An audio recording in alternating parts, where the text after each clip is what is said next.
Coming up, we take a look at the impact of zombie ice.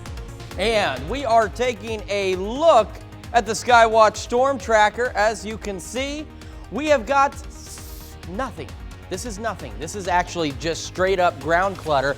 We do have some rain chances on the way and some heat. We're going to talk about all of that coming up. And floods in Jackson, Mississippi leave nearly 200,000 people without clean water and plumbing. The 4 states' most watched news starts now. The Catholic Church in Fort Scott goes up in flames overnight. This is KOAM News at Noon. I'm Tanya Bach. Topping our first 7 minutes. School is canceled today for students at the St. Mary's Catholic School in Fort Scott as fire crews pick through the pieces of the church next door. The fire started shortly after 9 p.m. at the Mary Queen of Angels Catholic Church at 705 Holbrook Street. When Fort Scott Fire, PD, and the Bourbon County EMS arrived, they found heavy smoke and flames coming from the southeast corner of the church. Firefighters from Nevada, Scott Township, Bourbon County Rural District Number 3, and the Arma Fire Departments helped battle the blaze through the early morning hours. One Fort Scott firefighter was injured. He was taken to the Via Christi ER, treated for a minor injury, and released. This church was built in 1870. The chief says the roof is a complete loss and the basement is flooded. About 9:12 yesterday evening, reported smoke and flames. When we arrived, we had heavy smoke and flames on the southeast corner, heavy smoke throughout the building, and flames on the southeast corner of the building. State Fire Marshal is now investigating what caused the fire. A St. Mary's priest says they plan to rebuild in the same place. Wow. Can't imagine being out there overnight like that. Yeah, talk about an intense fire too, and just a devastating loss for the Fort Scott community with such a historic church at that location. That's for sure. Well, we've got a rather calm day in the weather world. Yeah, in the weather world, it is considerably calmer than it was yesterday, that is for sure. All of this is just ground clutter on the radar. This is not actual rain. Believe me, if it was, we would know for sure. It is nothing. In fact, we've got temperatures, though. They're on the rise, and they're going to continue to do so over the next couple of days. 86 in Joplin, 85 in Pittsburgh, 88 in Parsons. Chanute was our warm spot this morning. They're still our warm spot, holding in at 90 degrees, and there's a slight heat index to deal with. As you can see, it's only 2 or 3 degrees above the actual air temperature, so it's not too terrible. But 91 Webb City, 91 in Pittsburgh, and 93 is what it feels like in Parsons. Now, as we go through the rest of the evening, we'll have clear to partly cloudy skies, 88 at 6, 80 by 8, 74 by 10, and 70 by midnight. Heading for overnight lows in the lower to mid 60s. We have got some changes on the way, though. As if we didn't have enough changes to start the week, we've got more to go over. So make sure you have the KOAM Skywatch weather app. You can download it by scanning that QR code right there. Or if you prefer, you can go to your favorite app store and search for KOAM Skywatch weather. And make sure you have it. It's like having the entire Skywatch weather team in your pocket. Wherever you go, you can take Doug, myself, and Sam anywhere in the 4 states with that app. Like I said, we've got some warmer temperatures. We also have some rain chances to discuss just in time, of course, for the holiday weekend. We're going to go over all of that here in just a few minutes.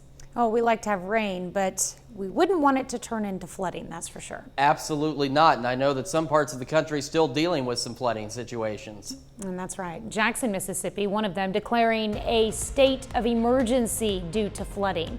Over the weekend, flooding in Jackson severely damaged a water treatment plant, which left nearly 200,000 people without safe water to drink, wash, or even to flush toilets for the foreseeable future.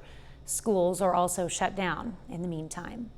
Well, President Biden is hitting the road campaigning ahead of the midterm elections. His first stop, Pennsylvania. The White House says he will deliver a primetime speech in Philadelphia on Thursday addressing what he calls Republicans' extreme agenda. Today, he is focusing on reducing gun crime. I'm determined to ban assault weapons in this country. President Biden will also visit Wisconsin and Ohio on Labor Day. Well, a year ago today, the last American troops left Afghanistan, ending the longest war in U.S. history. Mayhem ensued in the weeks before the final pullout. Tens of thousands of Afghans tried to flee. Nearly 200 people were killed, including 13 U.S. service members after a suicide bombing carried out by the Afghan affiliate ISIS. A new study reveals a dire prediction about the state of our planet over the next 80 years. Scientists fear that zombie ice could have a devastating impact on sea levels around the world. Ian Lee has more details. This sea of ice is majestic and breathtaking. Wow, it's wow. But it holds a destructive secret. A new study finds Greenland's rapidly melting ice sheet will raise global sea levels by nearly a foot. That's twice more than previously thought. And the culprit? Zombie ice. That's doomed ice that'll inevitably melt because it isn't getting replenished due to global warming. You don't have to be a scientist to know something's not right. Just ask the locals. When I was young, I can remember we used to have a packed ice where we can walk on it. But now the packed ice is not so solid anymore. Researchers estimate Greenland will lose 120 trillion tons of ice over the next 80 years. NASA says Greenland's ice sheet is the main cause of the Earth's swelling seas. Even if all the planet-cooking pollution stopped today, the climate report predicts oceans would still rise to dangerous heights, putting coastal cities at risk and threatening more catastrophic flooding around the world. Ian Lee, CBS News. Scientists say the amount of ice Greenland could eventually lose would cover the entire United States in 37 feet of water. Wow. That's a look at today's top stories and weather in our first 7 minutes. Up next on KOAM News at noon, the Queen of Tennis debuts with a big win in what could be her last tournament at the U.S. Open. And later, we're making a loaded baked potato salad in the Mr. Food Test Kitchen. It was a triumphant night for tennis legend Serena Williams at the U.S. Open. She won her first round matchup in what could be her final tournament.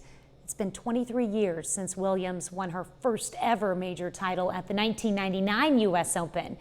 And now she's 40, going on 41, and looking back at what many consider the greatest tennis career in history. Gail King spoke to Serena last night after the match. The greatest of all time, Serena Williams. From the moment she walked onto the court at Arthur Ashe Stadium, a sparkling Serena Williams had the crowd in her corner. The match featured a star-studded audience, packed with celebrities, friends, and family, including her 4-year-old daughter, Olympia, who sported white beads in a nod to her mom's hairstyle at the 1999 U.S. Open. Despite a slow start, flashes of Williams' greatness propelled her to a convincing win over Danka Kovanic of Montenegro. I think Serena said, "Not today, not today." After the match, we were courtside to continue the celebrations. And as Williams looked to the tournament ahead, we asked her about the legacy she'll leave behind. So what do you want people to think about when they hear your name? It's so important to give your all, no matter what you do, no matter how many obstacles you face. Like, I've been down and out so many times and in the public eye. You just never give up. And it sounds cliche, but that really means something. Serena says she's looking forward to writing her next chapter, including growing her family and her off-court businesses, and telling us this isn't a retirement, it's an evolution. It's hard to imagine tennis without you. You will so be missed. We always talk about what you've done for us. What can we do for you? Just keep coming out and supporting me as long as I'm here. And know that I love you so much, and I'm so excited to be here. Well, at the end of the evening, the crowd used cards to create a giant message, you see here, for Serena, which she said, "We heart Serena. We love Serena." Serena plays again on Wednesday. Still to come on the KOAM News at noon, Mr. Food. If you had to choose between a loaded baked potato and potato salad, which would you pick? But first, Chris Warner returns with your complete forecast. Skywatch Storm Tracker. It looks like there's a lot out there, but there's really not. This is all just ground clutter. there is really nothing happening right now. But there will be some stuff happening over the next few days, so let's talk about it. Partly cloudy skies are going to prevail for today and tonight and tomorrow. Temps are going to get hot, but we're going to remain dry through midweek, and then it's Thursday that storm chances begin building in once again. So let's talk about all that, shall we? We're going to start at 7th and Range Line, where you can see it is partly cloudy. Very partly cloudy. It is sparsely cloudy, but that's not a real term, so partly cloudy is the best thing we can come up with. In Joplin right now, 86 feels like 91, so again, there's that heat index. Now, Joplin's 5 degrees warmer because we had a pretty high dew point too, 71 under those partly cloudy skies. Temperatures across the area looking pretty decent. Chanute was our warm spot this morning. They are our warm spot this afternoon, sitting at 90 degrees. We got 88 in Neodesha, 85 in Independence. I almost said Neodesha. We've been teaching, new people that it's not Neodesha, it's Neodesha, and then it was just stuck in my head, and I almost said that, but I know it's Neodesha. So everybody, don't worry. We got 86 in Chitopa, 84 in Miami, and 84 in Lamar. As we go through the evening, temperatures are going to gradually drop back. 88 by 6, 80 by 8, and then into the 70s as we head into the overnight. Before we go for overnight lows, they're going to be in the lower to mid 60s. So not bad tonight. Partly cloudy skies. We talked that they're going to prevail. This is 5 a.m. tomorrow. As you can see, partly cloudy skies. What are they doing? They're prevailing. We may even get mostly cloudy tomorrow, but we're still going to get hot. And then we have this. This is Thursday evening. Take a look at all this green. From here to here, it is green, and those are scattered showers and thunderstorms and mostly cloudy skies by the time we hit Thursday, but still hot on Thursday. And then you can see what they do. They just kind of hang out. That's what they do. It's going to be scattered showers and thunderstorms going into Friday, going into Saturday. What's that? Oh my gosh, it's more scattered showers and thunderstorms. Then it's Sunday early morning that the scattered showers and thunderstorms decide to be no more, and then we're just stuck with these partly to mostly cloudy skies under warm conditions again. So let's take a look at the 7-day forecast. Here's what we've got. Let me back up here. We're going to take it day by day. We got the rest of today to get through, not bad. 93 tomorrow, 92 on Thursday with those increasing storm chances late in the day. Then by Friday, we get hot, 95, but then we have better storm chances, and we have better storm chances Saturday. Temperatures drop a bit. We get down to 90. Then we get into Sunday. So Sunday morning, we may still have a few of these lingering storms, but then they'll clear out by the afternoon, give us those partly cloudy skies, 90, and then we hit Labor Day, 93. So hot, but at least it's not raining, which is pretty good. It's not a complete washout on your Labor Day. Unfortunately, it is still going to rain on the Labor Day weekend, but we get 2 good days. And then take a look at those overnight lows. We only hit 70 one night.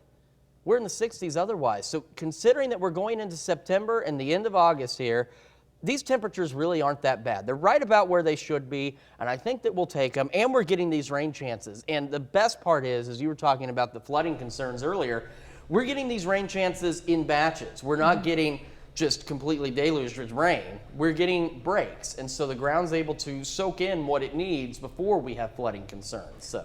Plus, the Labor Day weekend it's split with the rain, so you can do some things indoors, you can do some things outdoors. Exactly. You've got some time, and then like I said, these storms too are going to be scattered over the weekend, so it's not a complete washout, but kind of like what we saw yesterday, we're going to have those hit and miss storms. Now, yesterday we ended up getting a few more later in the evening, and I don't think that's going to be the case this weekend, but scattered storms nonetheless. All right, we'll keep an eye on it.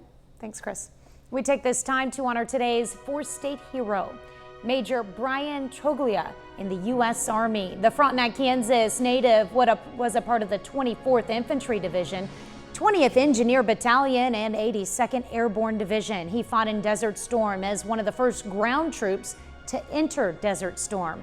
He won the Army Commendation Medal, Global War on Terrorism Medal, and many more. We thank you, Brian Troglia, our 4th-state hero.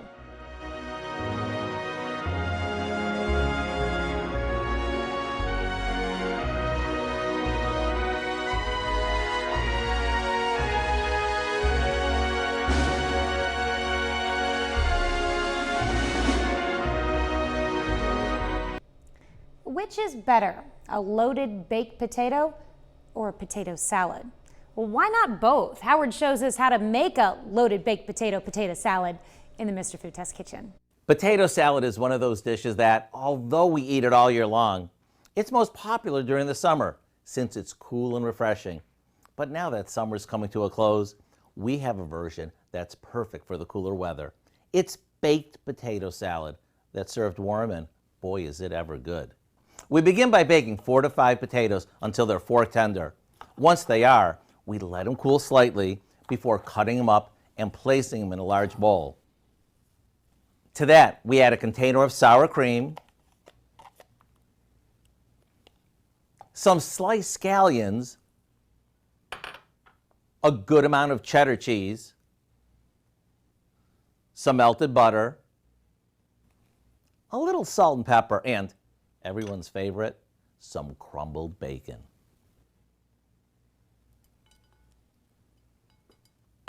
We toss everything together, then spoon this into a casserole dish before baking it off. And whether you serve this with burgers or a slow-cooked pot roast, it's just as fitting. Yep, it has everything we love about a loaded baked potato in the form of potato salad. So don't wait another minute. Head over to our website and type in loaded baked potato salad. I'm sure you'll be glad you did.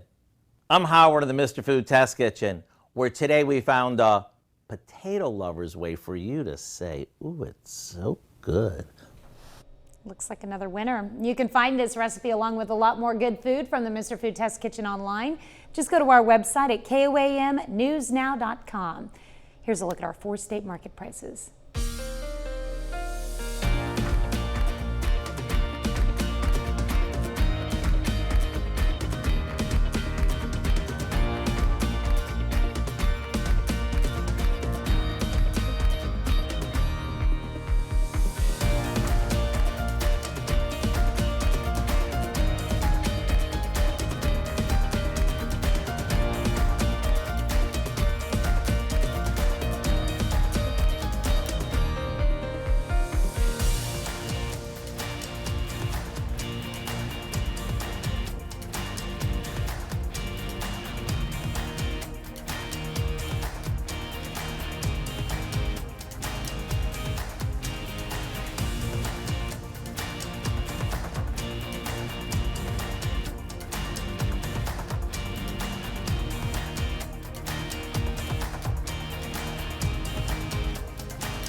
Make sure you download the KOAM Skywatch weather app if you haven't done so already. It keeps you ahead of all the storms and any changes in our weather, because take a look at the 7-day. We're going to get hot, and then we've got rain chances building in Thursday through Saturday before we get hot again, just in time to get at least a couple of good days out of the Labor Day weekend. All right, what do we have coming up tonight at 5? A lot at 5. For starters, the American Heart Association wants moms to know that August is National Breastfeeding Month. Even a little breastfeeding can benefit both mom and baby. Plus, the Jasper County election clerk explains the new Missouri voting law and how it will affect the next elections. And the Pittsburgh Fire Department is now equipped with a life-saving tool for victims of cyanide poisoning caused by smoke inhalation. Hope you join us for those stories, a lot more. Of course, it's all coming up today right here on KOAM News at 5. All right, thank you, Dow. Thanks for joining us for KOAM News at Noon. We'll see you right back here at 5 o'clock.